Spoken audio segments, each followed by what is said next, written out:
Installation and configuration of the Onefinity Easy ATC by RapidChange.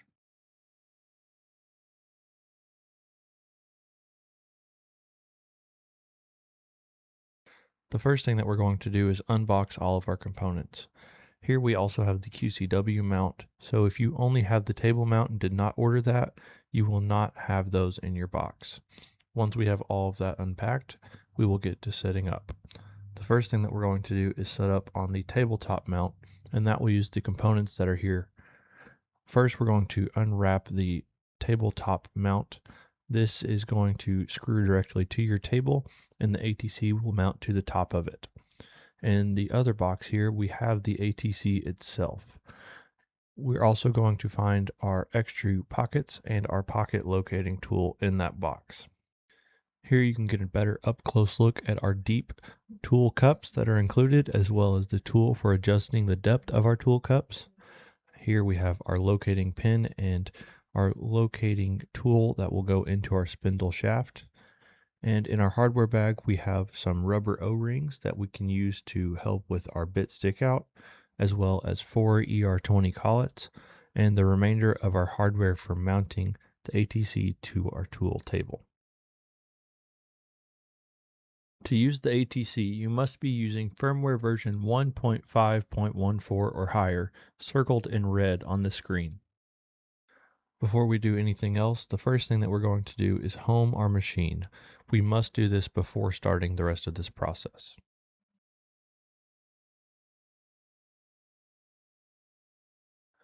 When mounting to the tabletop, the first thing that we're going to do is we are going to drill the 2 locating pin holes in our tabletop.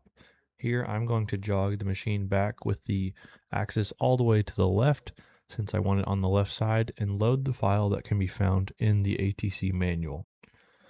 Once we have that loaded, we see everything looks good. We're going to install a collet with our end mill. In this case, I'm using the 1/4 inch MOLLE mill since the locating pins are 1/4 inch. And we're going to use that to drill our 2 locating pin holes.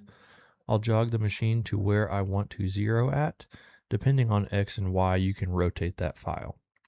With our X and Y zeroed, we can now probe the top of the table for our Z0. The Z-axis will touch off twice from the probe, and once that's done, we will remove the probe block and load the file that is located in our manual. Once we have that loaded, we'll press start, and the machine will drill our 2 locating pin holes on our wasteboard. Once those 2 holes have been drilled, we're going to jog the machine back and out of the way so that we can mount our tabletop mount to the table. Inside of that hardware bag, there are 2 steel 1/4 inch locating pins that will fit into the holes that you've just drilled onto the tabletop. Place the pins into the holes on the tabletop, and these will align perfectly with our tabletop mount, making sure that everything is square to the machine. With those in place, we can take our aluminum tabletop mount and we will slide it over those 2 locating pins, making sure to push firmly so it snaps to the table. With our tabletop mount in place, we can now use the 6 included wood screws and a number 2 Phillips driver to secure it to our tabletop. There are 6 countersunk holes on the top of our tabletop mount that these will fit into and sit flush so they do not interfere with the ATC itself.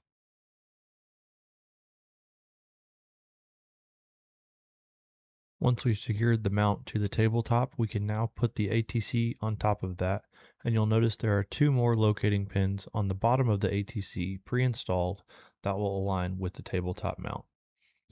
Push those into the tabletop mount, and now we can use the remaining 6 screws. They are a M6 screw that will use a M5 driver, and we can secure the ATC to the tabletop mount.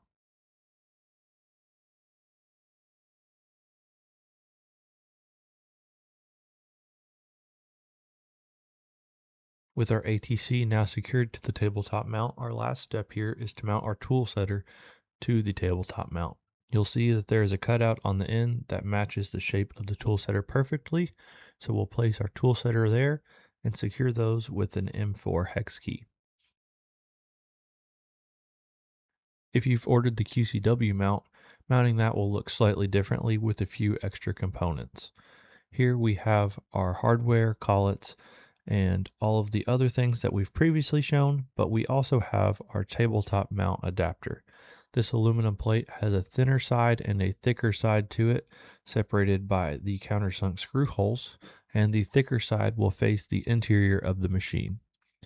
Here we're also going to unwrap our two QCW mounts. These are the same mounts that are used for the tool setter if it is used independently of the ATC, and these will mount directly to our adapter plate using the included hardware. Here you can get an idea of what that is going to look like. On the bottom of the adapter plate, the holes on the QCW mounts will line up, and we'll use the included hardware to install through the countersunk holes on the adapter plate and secure them to the QCW mounts. We'll use a 3mm hex key to get these secured in place loosely before following up with a driver or tightening all the way down with a hex key. Like I mentioned before, we got those installed hand tight, and now we're following up with our driver to make sure that everything is properly secured. Next, we're going to install our ATC mounting plate to our QCW adapter plate. Just like on the tabletop, we're going to use the two included locating pins to help align these to make sure that everything sits square to the machine. Instead of placing these into the adapter plate, I find it easier to place these into the bottom of the QCW mounting plate, then use them to align and install on the adapter plate. Once again, we're going to make sure that we use a bit of force and press down hard so there are no gaps between the adapter plate and the ATC mounting plate. Once we've done that, we are going to use the remaining 6 screws from the ATC adapter plate hardware and place those through the countersunk holes on the ATC mounting plate. With that properly secured, we can now move on to installing the ATC onto the QCW adapter kit. We'll use the 6 remaining M6 bolts, and we'll align everything with the 2 locating pins already pre-installed on the bottom of the ATC itself. We'll put that in place and push down hard to make sure, again, there are no gaps. Once that is done, we can now remove the wire that's wrapped around the first cup, and we'll secure it to the QCW mounting plate with the included hardware.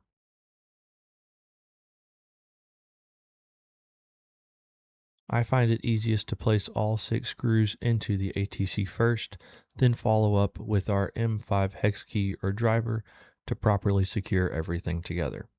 Secure all of those with your M5 hex key or driver, and after that, we are almost there.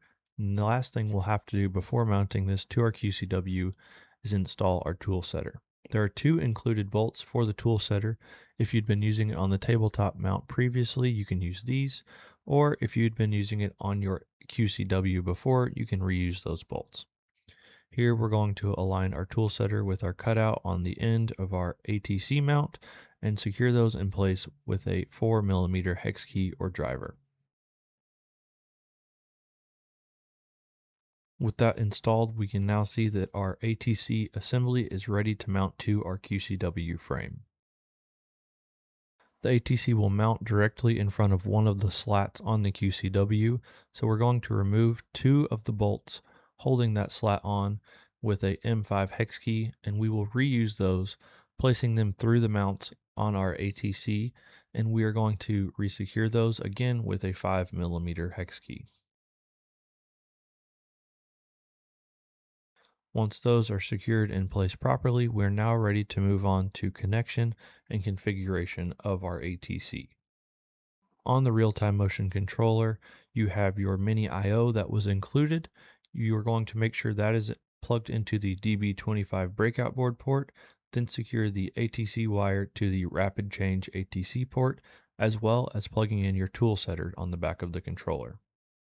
Back on our HMI or on your computer, you're going to go to the config page, then navigate to the tool page and click Enable Tool Setter. Make sure that checkbox is checked before pressing the Set button to start your tool setter setup wizard. After hitting Next, we will be prompted to jog the machine so the spindle is roughly over the tool setter. Once it's roughly over our tool setter, we will hit the Next button to take us to the next page. We're now going to jog the Z-axis so the maximum tool length will clear the tool setter. Here you will want to make sure you have enough room for your longest tool to clear. After that, we're going to lower the Z-axis so it is just above our tool setter, and here's where we will fine-tune our position so it is centered over the tool setter. After doing so, we'll press Next, and the tool setter setup wizard has been completed. Next, we're going to move on to our ATC wizard. First, we'll click the Easy ATC button under the tool page. Make sure that we have ATC 1 selected and click the Setup Wizard button in the center of the screen. The ATC Setup Wizard will guide us through locating each of the pockets for our ATC and will also allow us to make sure that all of our sensors are engaging correctly. Here we'll hit Next. And after pressing Next, we will see this is where we will need to install our pocket locating tool, which consists of the small 3D printed disc and the 1/4-inch steel pin. We will remove our bit from our collet from our tool setter setup to do this. Once we've removed the bit from our collet, we're going to place that 3D printed disc onto the 1/4-inch steel pin, pushing that through the hole in the center.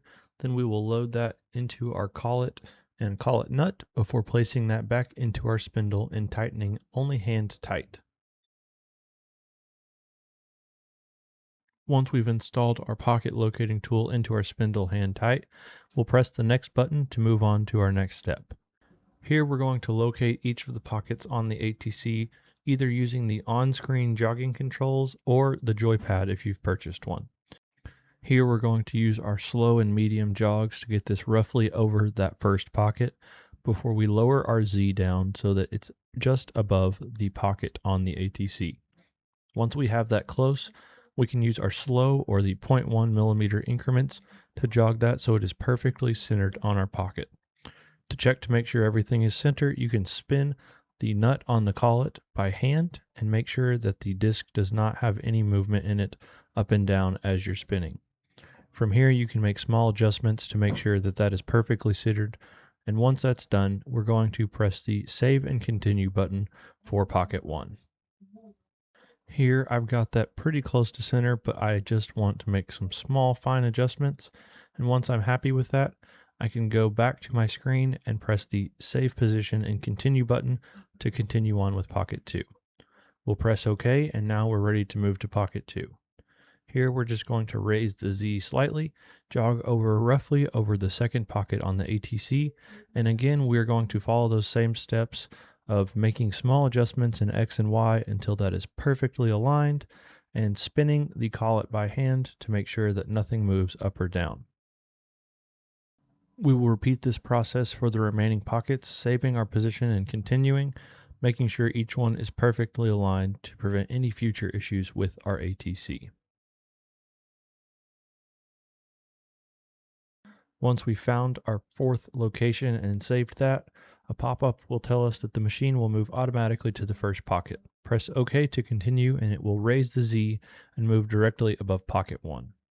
At this point, we're going to remove the 3D printed locating disc from the locating shaft, and we're going to tighten that down hand tight and press Continue. Now it's going to tell us to jog the machine so that the bottom of the collet nut sits flush with the top of Pocket 1.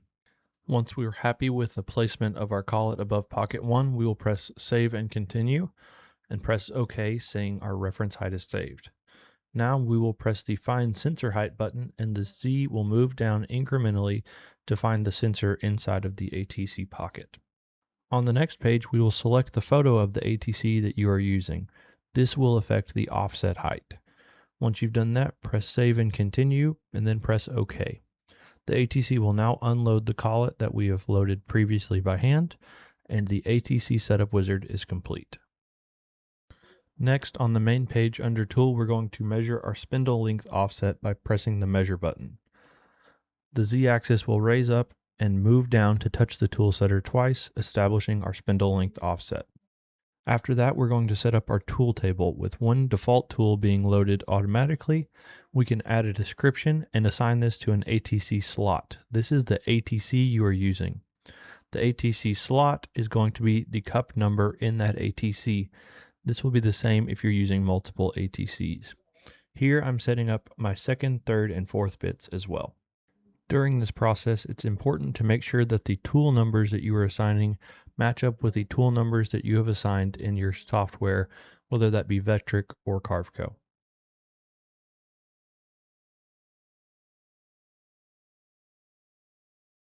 Next, we'll load our physical tools into our ATC. Here you can see when I place my finger into the ATC, the green LED indicator shows that the sensor is working. We'll place each of the tools into their corresponding pockets in the ATC before continuing to test our load and unload functions with all 4 pockets. We'll switch to the tool change tab, and you can see manual tool change with your wrenches is still available, but now we're going to focus on automatic. You can see there's no current tool loaded, so we will click load and enter the number for the tool we would like to load. Once we press OK, the spindle will move over and move down to pocket 1 to pick up the tool. Here you can see it racks the tool twice before lifting and moving to the tool setter to measure our offset.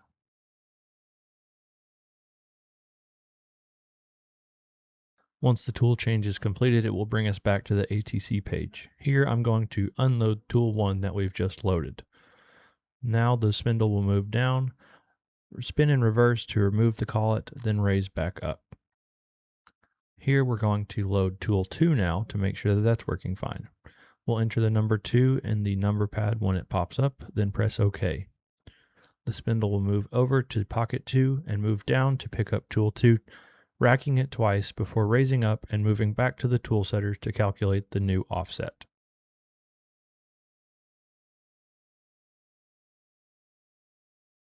You can also swap tools by using the swap button when a tool is loaded. Enter the tool number you would like to load and the ATC will function as follows. The spindle will move over, unload the current tool, then it will raise back up, move to the pocket of the new tool, and pick up the tool, racking twice before raising, then moving to the tool setter. At this point, the ATC is completely set up and you're ready to start using it in your carves. For more in-depth information on the RapidChange ATC for the Redline control system with real-time controller, please see the manual on our website, onefinitycnc.com.